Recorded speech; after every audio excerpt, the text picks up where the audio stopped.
요한복음 11장 25절 26절 다 외우고 계시죠? 같이 한번 큰 소리로 함께 선포하시겠습니다. 예수께서 가라사대 나는 부활이요 생명이니 나를 믿는 자는 죽어도 살겠고 무릇 살아서 나를 믿는 자는 영원히 죽지 아니하리니 이것을 내가 믿느냐? 아멘. 다시 한번 크게 하겠습니다. 시작. 예수께서 가라사대 나는 부활이요 생명이니 나를 믿는 자는 죽어도 살겠고 무릇 살아서 나를 믿는 자는 영원히 죽지 아니하리니 이것을 내가 믿느냐? 아멘. 오늘은 부활 예배를 위해서 특성이 준비되어져 있습니다. 우리 성윤이가 클라리넷으로 생명의 양식 파니 산젤리쿠스라는 노래 엄마와 함께 오늘 여러분들에게 특송 드리겠습니다. 박수로 환영해 주시기를 바랍니다.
기도하시겠습니다. 주님 감사합니다. 우리 성윤 형제가 오늘 하나님께 찬양으로 올려드린 것처럼 오늘 우리에게 생명의 양식을 허락하여 주시옵소서. 주님이 해변서 제자들과 떡을 떼신 것 같이 오늘 우리에게 그 생명의 떡을 먹이시고 그 그 떡을 먹는 자마다 영원히 사는 부활의 소망과 확신이 오늘 우리 가운데 충만케 하여 주시옵소서. 오늘도 두렵고 떨리는 마음으로 주의 말씀을 들고 섰습니다. 주님이 우리에게 전하고자 하시는 그 말씀만이 증거되게 하여 주옵시고, 그 말씀이 우리의 심령에서 하나님의 영원한 생명으로 작동할 수 있도록 축복하여 주옵소서. 미련하고 무든한 입술을 붙잡아 주시사 오직 성령께서 교회에게 하시는 말씀만을 전할 수 있도록 주여 붙들어 주시옵소서. 예수님의 이름으로 기도하였습니다. 아멘.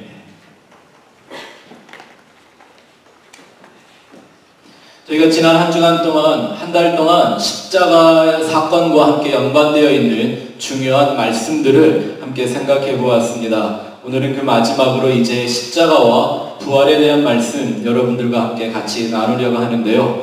오늘은 설교의 어떤 서론 부분을 제가 여기 준비한 걸 그냥 좀 읽어드릴까 합니다.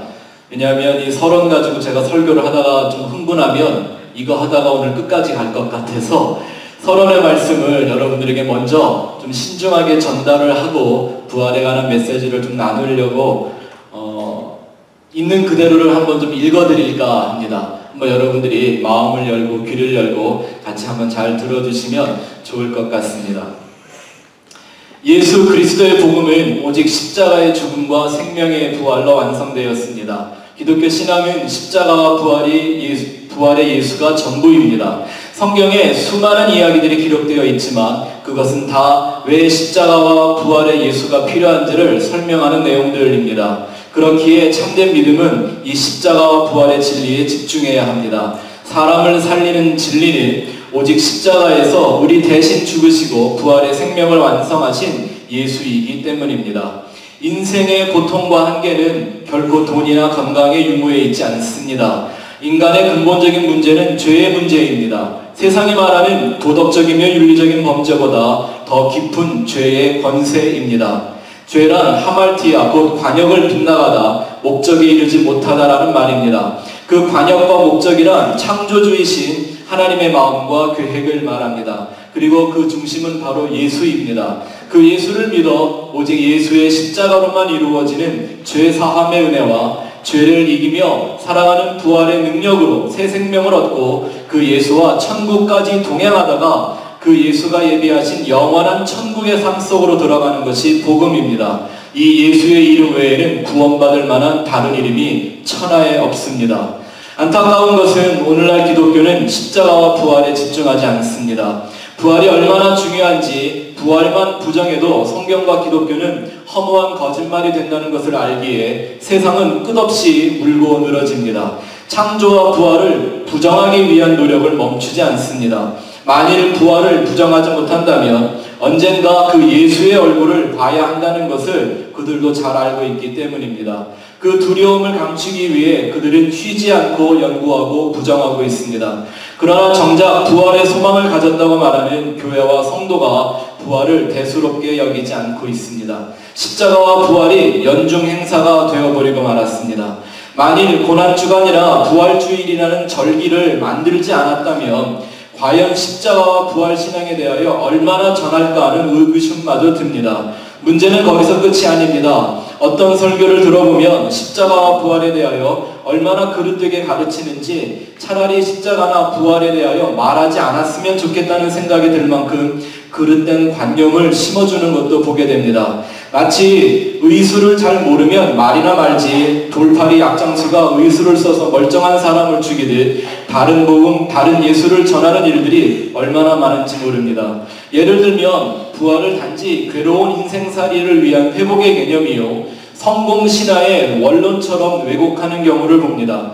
부활을 하나의 도전이나 성공을 위한 정신으로만 생각하는 것, 깨어진 세상의 꿈이 살아나고 망했던 사업이 활성화되고 라는 것처럼 이런 모든 건 전부 부활을 인본주의적으로 해석하고 복음인 양 포장된 기복사상의 최고 원리처럼 왜곡되는 모순입니다.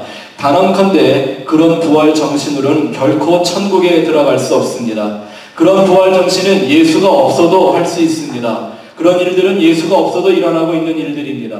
오히려 그런 부활 정신은 십자가의 원수로 행하는 길로 인도할 위험이 있습니다. 말세 교회와 성도들이 정말 주의해야 할 것이 있습니다. 예수님의 탄생, 고난, 십자가, 그리고 부활이 내 구원의 삶을 완성해가는 날마다의 능력과 은혜가 아니라면, 그렇게 경험되고 느껴지지 않고 있다면 그는 어쩌면 진정 구원이 뭔지 잘 모르고 구원받은 삶을 사는 것이 아닐지도 모른다는 것입니다. 그래서 성경은 끊임없이 내가 온전한 믿음 안에 서 있는지를 늘 점검하고 또 확인하라고 말씀하는 것입니다. 그래서 오늘은 성도의 삶 속에서 예수 십자가와 부활의 부르심을 실제로 경험하며 누리며 완성해가는 삶이 무엇인지에 집중해서 말씀을 상고해 보려고 합니다. 짧은 시간이지만 부활에 대한 두 가지 중요한 진리에 관하여 나누고 싶은데, 첫째, 예수를 믿고 구원받은 성도는 이미 영생을 살고 있다는 것이며, 둘째는 우리 1:1 특강 중 오늘을 위해 남겨둔 부분이 있습니다. 부활의 능력과 축복을 실제로 누리는 삶을 살려면 분명하고 뚜렷한 십자가의 죽음이 선행되어야 한다는 내용을 상고해 보고자 합니다.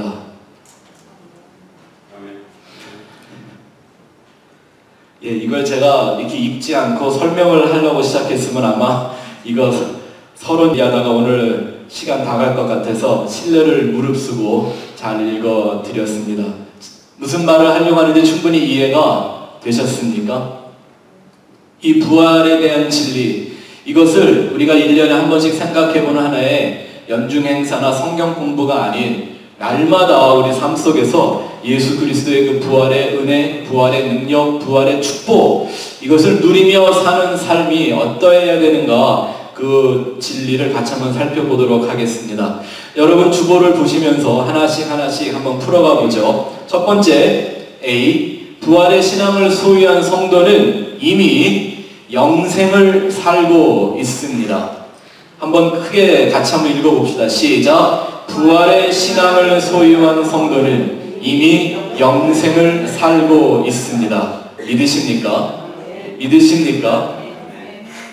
오늘날 기독교가 가지고 있는 가장 큰 맹점 중에 하나는 하나님께서 우리에게 주신 그 영생 혹은 천국의 삶이라는 것을 마치 우리가 이 땅에 이렇게 육신대로 살다가 죽어서 가게 될 어떤 미래의 어떤 것이라고 생각하는 영생이라는 개념이 그저 막연한 내세 사상인 것에 있습니다. 성경은 결코 영생을 그렇게 표현하고 있지 않습니다.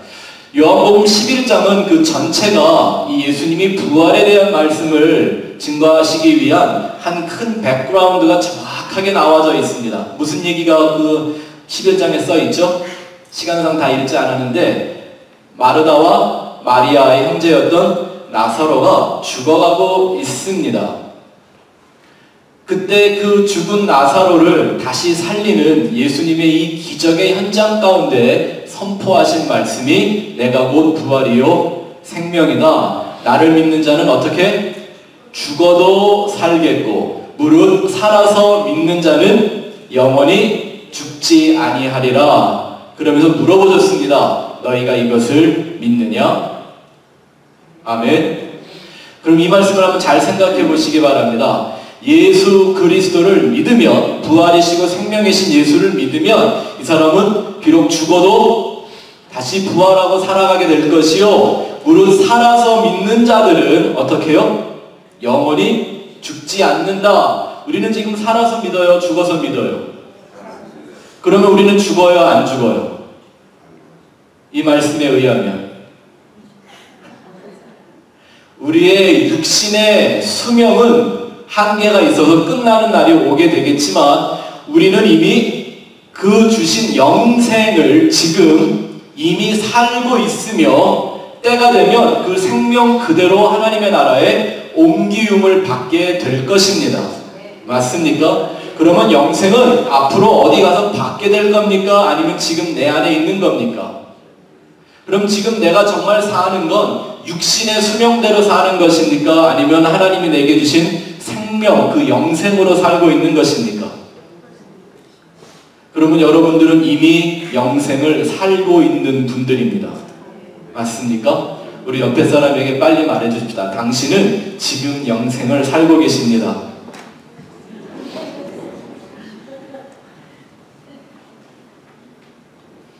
이 나사로를 살린 예수님의 이 기적 사건을 성경은 그저 하나의 뉴스와 같은 사건으로 기록을 하고 있지 않고 특징이 뭐냐 하면요, 그 가정의 배경이나 예수님과 지금 그들이 대화하는 장면들을 예수님의 말과 그 마르다의 대답뿐만 아니라 예수님 안에 있는 생각과 마르다 안에 있는 생각, 예수님 마음에 느끼고 있는 그 심정과 마리아와 다른 사람들이 느끼는 이 심정들을요, 너무 자세하다고 싶을 만큼 한 장 전체를 할애하면서 기록하고 있습니다.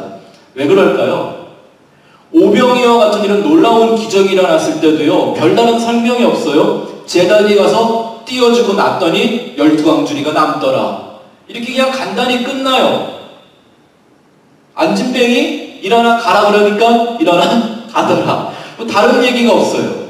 근데 성경이요, 무엇인가를 이렇게 자세하고 세밀하게 설명을 할 때는 정말 주의해 봐야 합니다. 왜냐하면 그런 이유가 있죠. 이렇게 정확하게 해놓는 것은 이 말씀 안에서 내 스스로를 발견하고 그 안에서 예수님의 음성을 드러내요. 반드시 이 말씀이 의미하고 있는 바를 우리가 정확하고 분명하게 깨달아야 한다라는 의도가 이 말씀 속에 담겨져 있는 것입니다.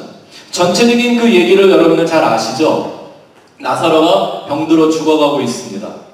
그래서 마르다와 마리아가 예수님만 오시면 그 나사로가 살아나게 될 줄을 알아서 예수님을 기다립니다.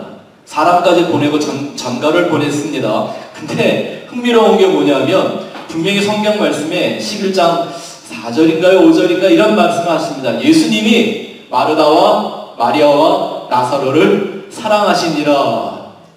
그리고 안 가신다. 이런 말이 나옵니다.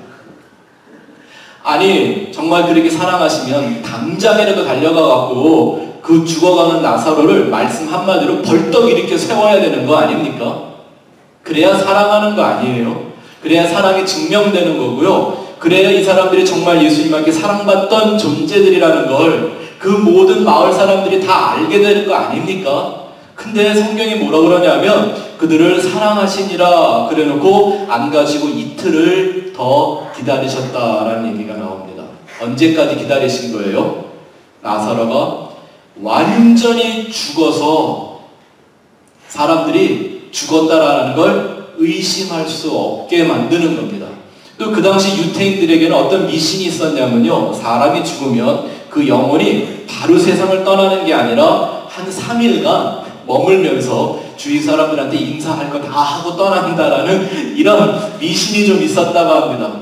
그러니까 아예 그런 의욕을 갖지 못하도록 예수님은 나사로를 바로 찾아가지 않았습니다. 나사로가 완전히 죽을 때까지 기다리시는 게 하나님의 예수님의 사랑이었습니다. 이거 이해하시겠습니까?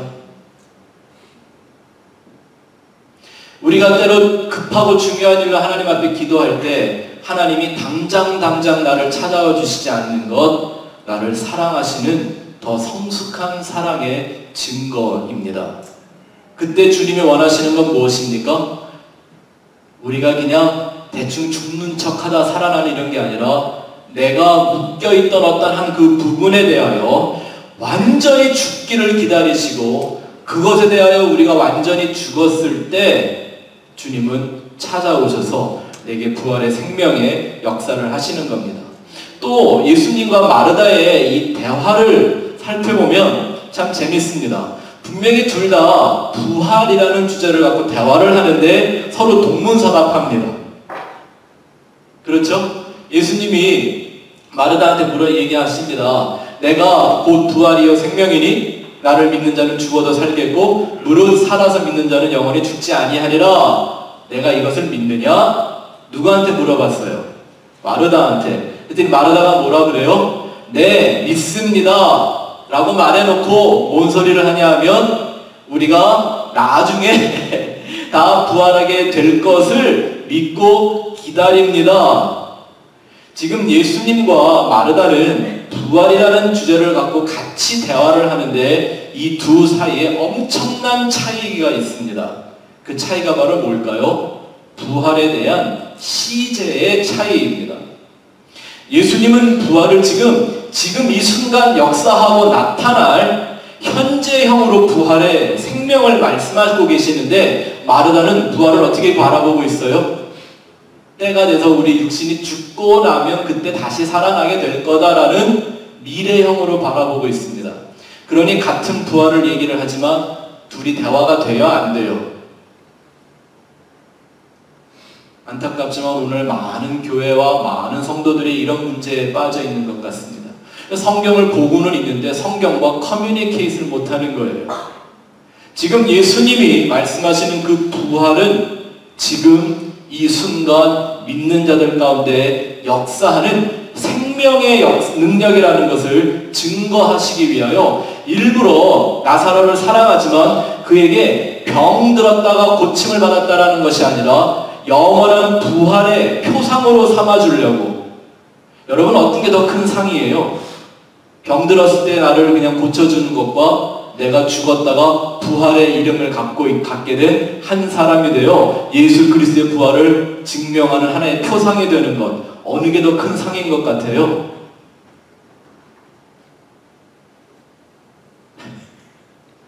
그래서 예수님은 지금 그 사랑하시는 나사로에게 오히려 더 완전하고 영원한 선물과 상을 주시기 위하여 나사로가 죽을 때까지 기다리고 오셨다가 그 무덤에 갇혀있는 나사로를 말씀의 능력으로 다시 살려내는 기적의 현장을 보여주는 것입니다.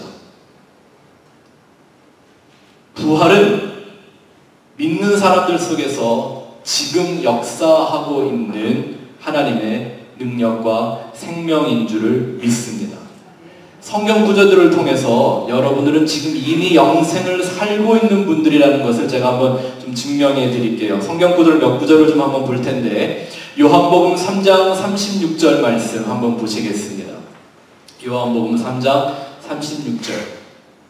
제가 영어로 성경 구절을 좀 해놨어요. 오늘 우리 애들이 올 줄 알고 여기 스크린에 보면 있으니까 참고하면 좋겠습니다.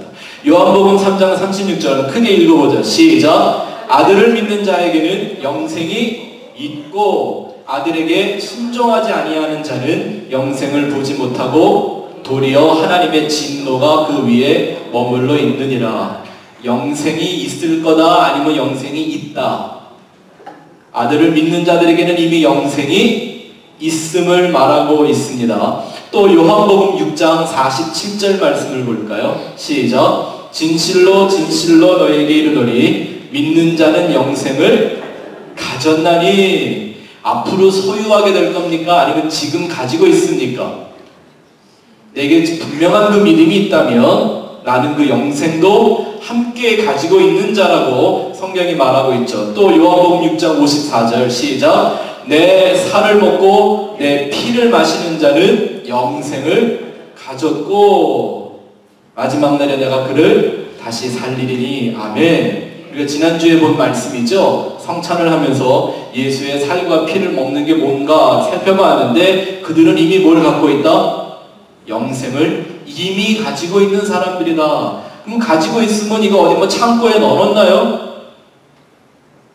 은행에 적으면 놓나요? 아니요. 생명은 내가 지금 가지고 살고 있는 것이죠. 또 요한일서 5장 13절 말씀 보죠.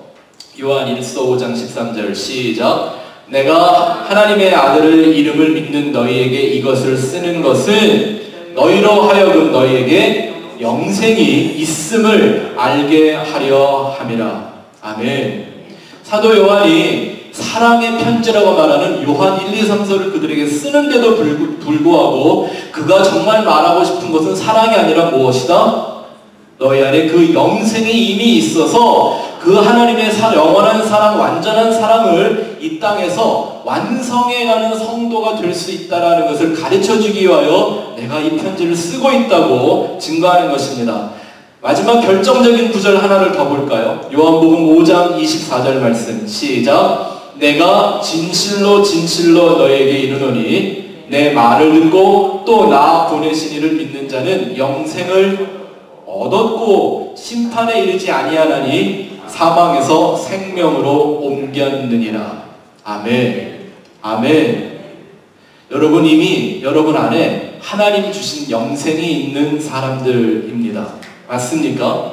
이미 우리는 옛사람은 이 말씀처럼 그 사망의 몸은 이미 다 사라져 버렸고 옛사람은 십자가에 못 박혔고 우리는 예수의 생명으로 부활의 능력으로 살고 있다고 얘기하고 있습니다. 사람들은 자꾸 이 영원이라는 개념, 영생이라고 하면 영원한 생명이죠. 영원이라는 개념을 마치 미래에 오게 될 어떤 그 시간으로 말하기 때문에 착각을 하게 되는 것 같습니다. 하나님에게 있어서 영원이라는 시간은 과거, 현재, 미래와 분리되어 있는 시간이 아니라 그 모든 걸 품고 있는 하나님의 시간을 말합니다.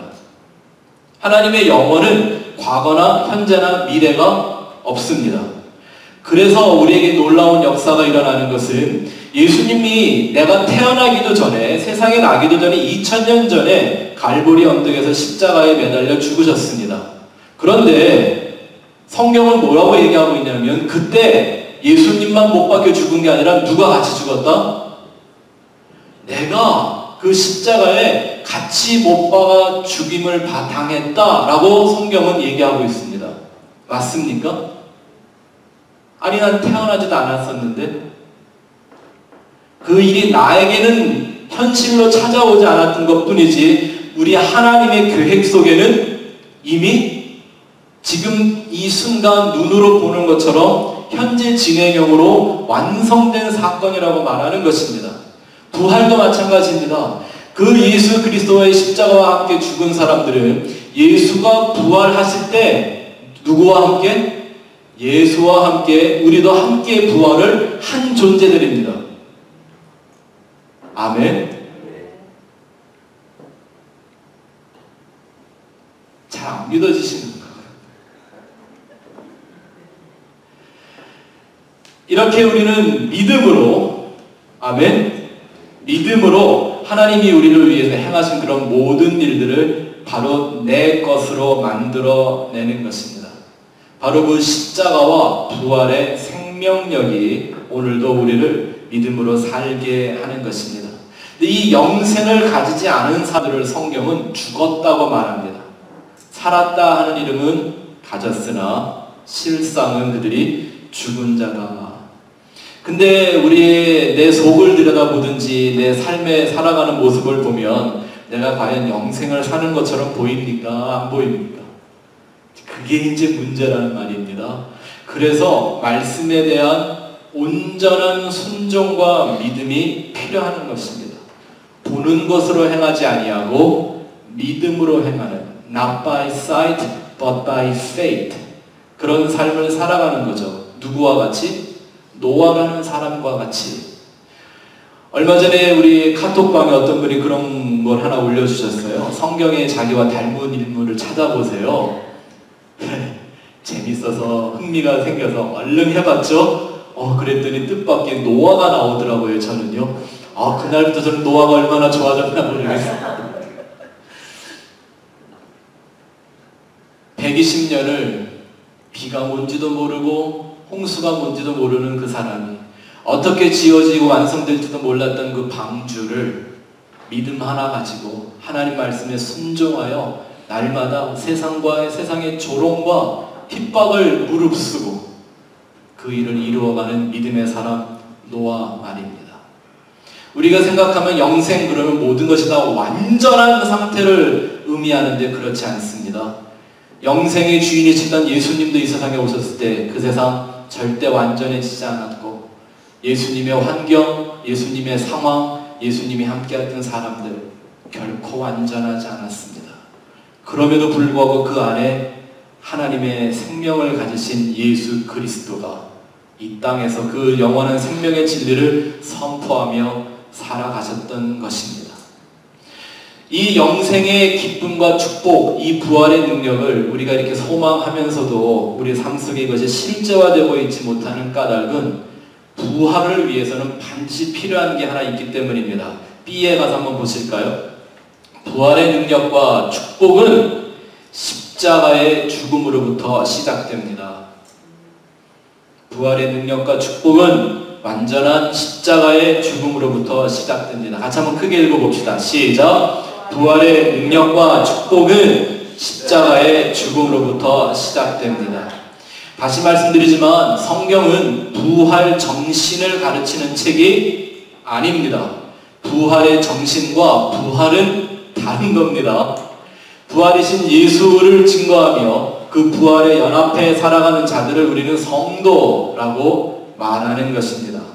이 부활의 영광, 부활의 능력, 부활의 축복을 얻기 위해서 반드시 필요한 것이 십자가의 완전한 죽음이었습니다. 나사로에게 부활의 영광을 나타내어 주시기 위해서 주님이 하신 일은 뭡니까? 나사로가 완전히 죽어버리는 것이었습니다. 우리 인생이 생각할 때는 그게 끝장이 나는 겁니다. 더군다나 그 남매 말입니다. 3남매 마르다, 마리아와 나사로. 그 당시는요, 여러분이 아시겠지만 남녀가 평등하지 않았던 시대였었습니다. 숫자를 셀 때 여자의 숫자는 세지도 않던 그런 시대였었습니다. 사회생활은 누구밖에 할 수가 없었어요. 그 힘든 시대에 나사로 혼자 먹여 살려야 했는데 그 나사로가 죽어가니 걱정도 참 많이 되지 않았겠습니까? 나사로가 죽는다는 건 그 사람의 어떤 인생의 편안함과 안전함과 미래의 모든 보장을 다 잃어버리는 끝장나는 걸 의미하는 것입니다. 그런데 주님은 그 모든 상황과 모든 사람들을 죽음으로 끌고 가셨습니다. 그리고 죽음의 고통 속에서, 죽음의 절망과 죽음의 슬픔 속에서 부활의 생명의 역사를 영광스럽게 나타내어 준 것입니다. 오늘날 우리에게 이 부활이라는 것이 연중 행사처럼 되어버린 그 까닭이 있다면 성도들 한 사람 한 사람이 교회라고 말하는 우리가 날마다 자기를 부인하고 자기 십자가를 지고 죽음의 길을 가시는 그 예수 그리스도를 따라가고 있는 삶이 없기 때문입니다. 다 자기가 잘 살라고 예수 믿지 예수 위하여 죽으려고 믿는 사람들이 별로 없습니다. 예수 위에 살겠다는 사람들도 많은데 안타깝게 예수 위하여 죽겠다는 사람들은 그다지 만나보지 못했습니다. 그런 말을 누가 나에게 해주는 얘기 들어본 적 있으세요? 지금 듣게 해드릴게요. 옆에 사람한테 고백하십시오. 나는 예수를 위해 죽겠습니다.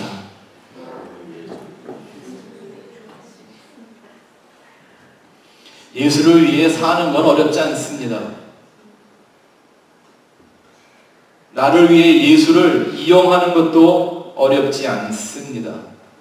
그러나 정말 예수와 함께 죽을 수 있겠습니까?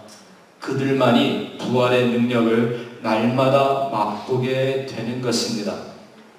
1번 한번 보시기 바랍니다. 왜 부활의 능력과 축복은 십자가의 죽음을 선행해야만 경험할 수 있는 것인가? 1번, 예수님의 마음을 완성하는 진리이기 때문입니다. 주님 이런 말씀하셨죠. 한 알의 미랄이 땅에 떨어져 죽으면 많은 열매를 맺는다. 이런 실험을 한번 한다고 상상해 보시기 바랍니다. 콩, 왜 그 소이빈이라고 하는 노란 콩 같은 거 하나 있잖아요. 그 콩을 이렇게 깨끗한 테이블에 올려다가 가만히 놔두고 그걸 맨날 이뻐해주고 사랑해주고 그러면 그 콩에서 싹이 나겠습니까? 빼짝 말라붙은 그 콩 말입니다. 근데 어떻게 해요? 그 콩을 땅에다가 쳐박아 버리고 발로 밟고 막 물 부어야 그 콩의 껍데기가 다 깨어져 나가면서 그 속에 잠재되어 있던 생명의 싹이 움트기 시작하는 것입니다. 그리스도인의 생명력이란 바로 이렇습니다. 그 콩껍데기 같이 단단하고 부서지기 싫어하는 우리 이 육신의 삶, 세상의 삶, 이것이 깨어질 때에 그 안에서 부활의 생명이 터져 나오는 것입니다. 예수님의 마음을 갖는다면 우리는 먼저 예수님이 이 땅에 갖고 오셨던 그 마음부터 배워야 합니다. 요한복음 10장 17절 말씀 한번 같이 읽어보겠습니다. 시작. 아버지께서 나를 사랑하는 것은 내가 다시 목숨을 얻기 위하여 목숨을 버림이라. 지금 예수님의 말씀을 잘 이해해 보세요. 하나님이 나를 사랑하시는 까닭은 내가 생명을 얻기 위하여 지금 이 생명을 과감하게 버리기 때문이다 라고 얘기합니다. 하나님의 사랑을 받을 수 있는 사람들은 어떤 사람들이에요? 이 땅에서 헛된 나의 이 육신의 생명, 이 자아의 생명을 하나님의 나라와 영광을 위하여 그 영원한 진리와 의를 이루기 위하여 버릴 수 있는 사람들이라야 그 하나님의 사랑으로 인하여 부활의 생명이 나타난다라는 것입니다. 이게 세상에 오신 예수님의 마음이었습니다. 나는 섬김을 받으러 온 것이 아니라 섬기기 위하여 오셨다고 하셨습니다. 나는 세상에서 성공하고 형통하기 위한 온 것이 아니라 나는 십자가에 죽기 위해 오셨다고 한 것이 예수님의 마음이었습니다. 한번 우리 사랑하는 스펙트럼의 식구들에게 한번 여쭤보겠습니다. 정말 이런 예수님의 마음 갖고 싶으신 겁니까? 정말이에요? 아멘? 두고 보면 알죠 뭐. 너무나 많은 사람들이 예수님의 마음 갖겠다, 예수님의 마음 갖고 싶다 하고 노래하고 기도하지만 정말 예수님을 위해 이 죽음의 길을 가겠다고 말하는 것일까요? 오늘날 예수와 천국을 사랑하는 사람 참 많습니다. 근데 예수님의 십자가를 지고 따라가려는 사람은 매우 적습니다. 주님의 주신다고 얘기하는 위로와 평강을 얻고 싶은 사람 많은데 그와 함께 고난의 길을 가자고 하는 사람들은 많지 않습니다. 예수 믿어서 성공하고 싶은 사람은 너무나 많은데 예수 때문에 손해보고 희생하려는 사람은 점점 희박해지고 있습니다. 예수님의 기적에 박수를 쳐주는 사람은 너무나 많은데 주님이 마셔야 했던 그 고난의 잔을 함께 마시는 자리에 나가는 사람은 없습니다. 그래서 예수님 하시는 말씀이 생명으로 인도하는 길은 좁고 협착해서 찾는 사람들이 거의 없다고 주님이 말씀하신 것입니다. 우리 복음을 위해 사는 사람들이 감당해야 될, 우리가 경험해야 될, 세상에 증명해야 될 십자가의 죽음이 있습니다. 그래서 성경은 예수님이 이런 말씀을 하셨습니다. 이제 우리가 다음 주부터 산상수훈 공부를 좀 할 텐데요. 이런 말도 안 되는 얘기 하셨죠? 누가 오른뺨을 때리거든 옥수수 다 빼놔라 이렇게 하셨나요? 아니요. 오른뺨을 때리거든 왼뺨도 돌려대라. 누가 너에게 꾸고자 하면 거저 줘버려라. 겉옷을 달라고 그러면 속옷도 주고, 오리를 가자고 하면 심리를 함께 가지고. 여러분, 세상에요, 이런 건 바보들이나 하는 짓입니다. 정말 할 일 없는 사람들, 자존심도 없고 소위 말하는 배알도 없고 바보 같은 사람들만 하는 겁니다. 근데 왜 이런 말씀을 우리에게 주신 걸까요? 여기 십자가의 죽음에 넘기운 삶을 사는 비밀이 이 안에 담겨져 있습니다. 성도들이 예수 그리스도를 위하여 이렇게 죽음에 넘기우는 삶, 십자가를 지고 사는 삶을 보일 때 이 세상은 자신들이 하나님을 떠나 얼마나 큰 죄에 빠져 있는지, 얼마나 이 세상에 타락했는지의 상태를 발견할 수 있게 됩니다. 오늘도 우리는 아침에 전도라는 주제를 공부하면서 그런 얘기 많이 해보았습니다. 입으로만 예수를 말하는 사람들은 참 많습니다. 입으로 십자가를 말하는 사람들은 참 많습니다. 그러나 우리 삶 속에 날마다 십자가의 흔적이 만들어지고는 있는 것입니까? 그때 우리는 말하지 않아도 세상이 스스로 깨닫게 만드는 복음의 빛을 이 땅에 나타낼 수 있는 십자가의 사람, 부활의 사람이 되는 줄을 믿습니다.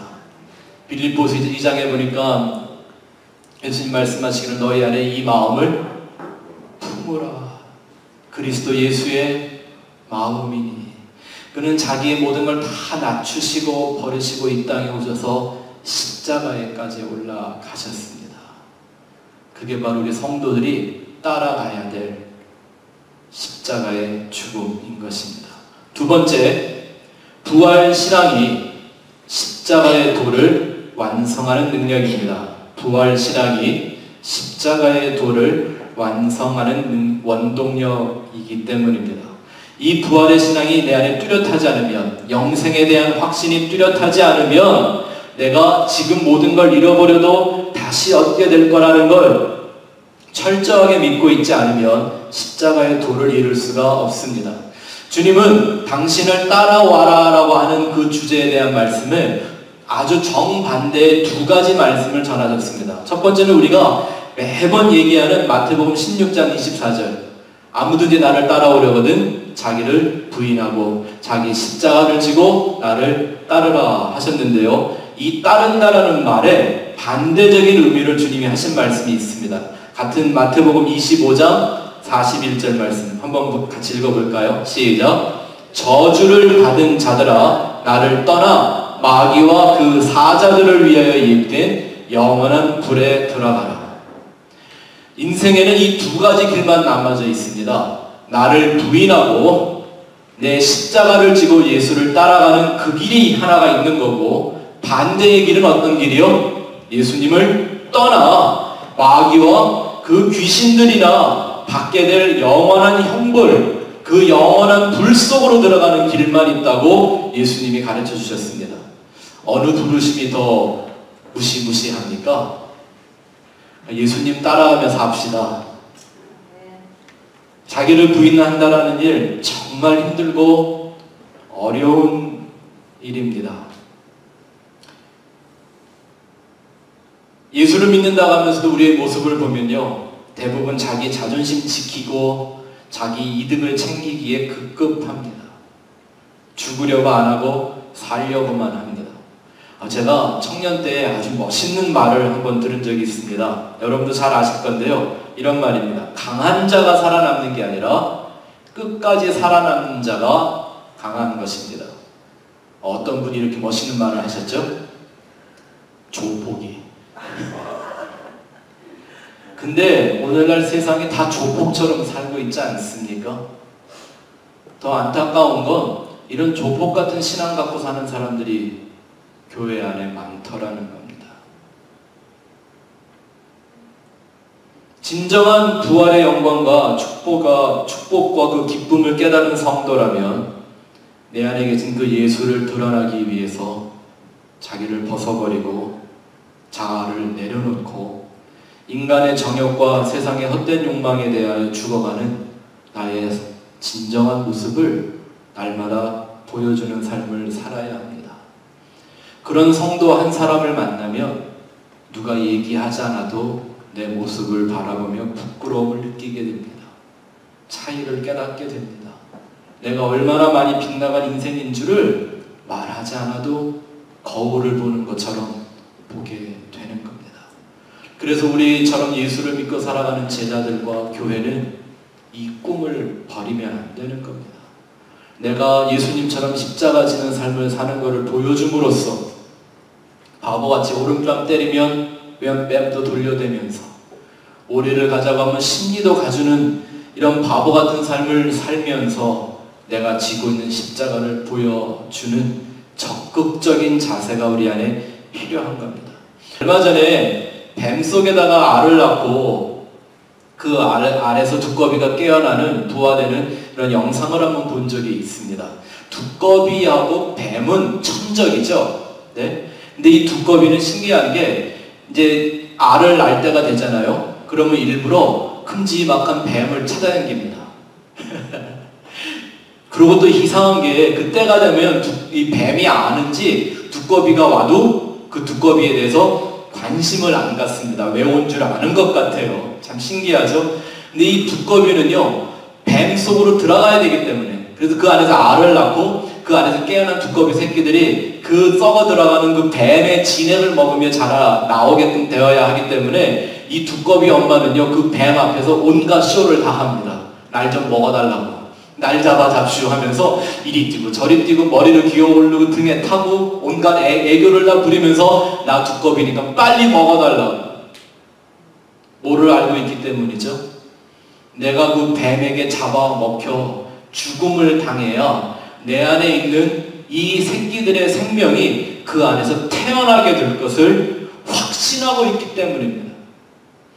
어떻게 도망다니다가 운 없게 뱀한테 잡아먹혀서 그 속에서 알을 낳는 게 아니라 스스로 자기가 그 죽음의 길을 가는 것입니다. 왜? 그래야만 그 후에 생명의 역사가 일어나는 걸 확신하고 있기 때문입니다. 우리가 살다가 보면 이렇게 극적인 일은 아니라 할지라도 내가 내 스스로를 내려놔야 될 때가 참 많습니다.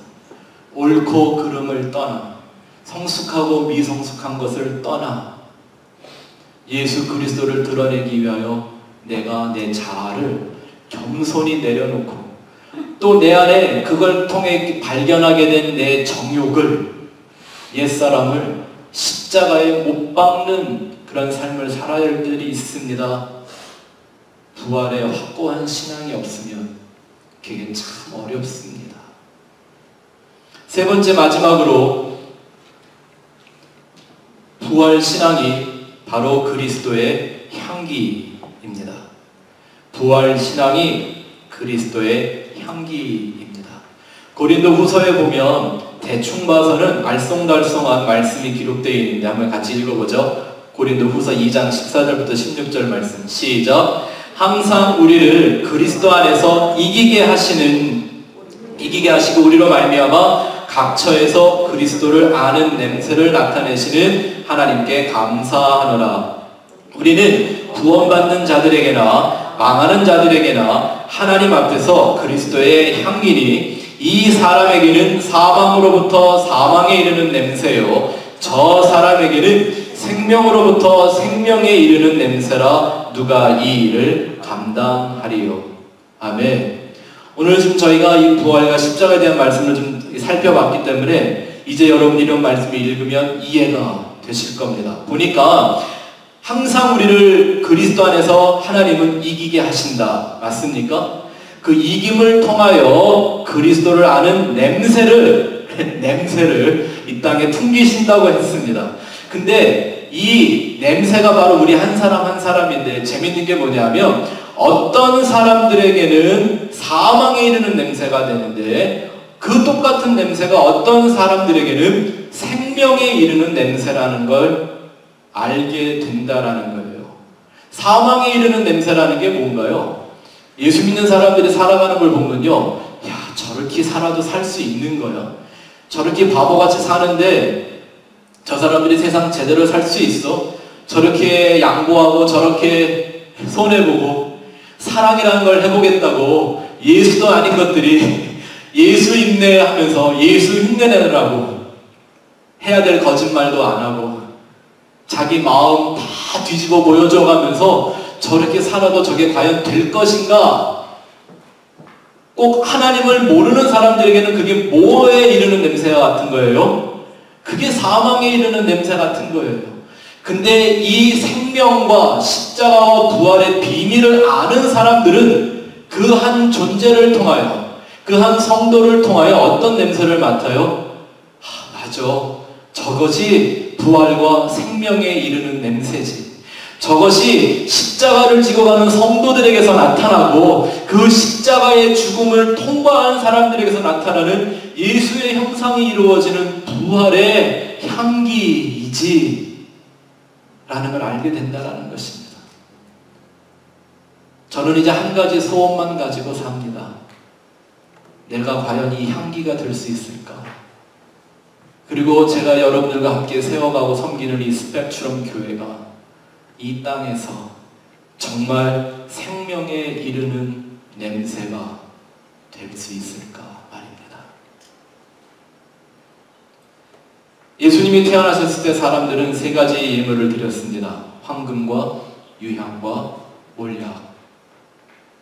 이것은 두 가지의 각기 다른 의미가 있는데 예수님의 어떤 분인가를 상징하는 예물이기도 했었죠. 첫 번째는 황금은 예수님의 왕 되심, 유향은 예수님의 대제사장 되심, 몰약은 우리를 위해 대신 죽으시는 구세주를 상징하는 것이지만 이제 이 예물을 하나님께 드려야 되는 우리가 그 예물 되어야 하는 것을 또 상징하고 있는데, 첫 번째 황금은 정금 같은 그 거룩하고 순결한 믿음, 두 번째는 내 안에 있는 왕 같은 제사장의 그 향기, 그리고 모략은 늘 뭘 상징하는 거예요?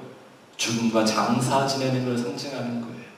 내가 나의 옛사람에 대하여, 세상에 대하여, 죄에 대하여는 끊임없이 죽음에 넘기우며 날마다 예수와 함께 십자가에 못 박혀 죽는 영적인 삶을 살며 그의 동시에 부활의 영광에 참여하게 되는, 이것을 상징하는 것입니다. 우리가 기쁜 마음으로 이 십자가를 지고 간다면 그 십자가는 우리를 내가 반드시 걸어가야 될 우리 하나님의 영원한 생명의 길로 인도해 줄 겁니다. 그 십자가는 짐이 아닙니다. 우리를 붙들어 매고 있는 하나님의 사랑의 줄입니다. 우리가 이 땅에 살면서 머리로 입으로만 예수 믿는 사람들이 아니라 내 삶 속에서 정말 예수님처럼 십자가의 죽음에 넘기우는, 하나님을 알지 못하는 영혼들을 위하여 십자가의 죽음을 맛보는 영혼들이 되고, 그를 통해 내 안에 살아나는 이 부활의 능력, 부활의 축복을 날마다 순간마다 맛보는 여러분들 되시기를 바랍니다. 기억하십시오. 여러분들의 가정이 갈보리 언덕입니다. 내가 십자가에 못 박혀 죽어야 하는 자리입니다. 여러분이 날마다 출근하는 직장이 나에겐 또 다른 십자가의 길이요 갈보리 언덕입니다. 여러분들이 날마다 가고 있는 그 학교가 나에게는 십자가에 못 박히는 현장이 되어야 하는 것입니다. 그때 하나님의 여러분들에게 부활의 권능으로 함께 하시는 축복이 함께 할 줄을 믿습니다. 같이 기도하겠습니다.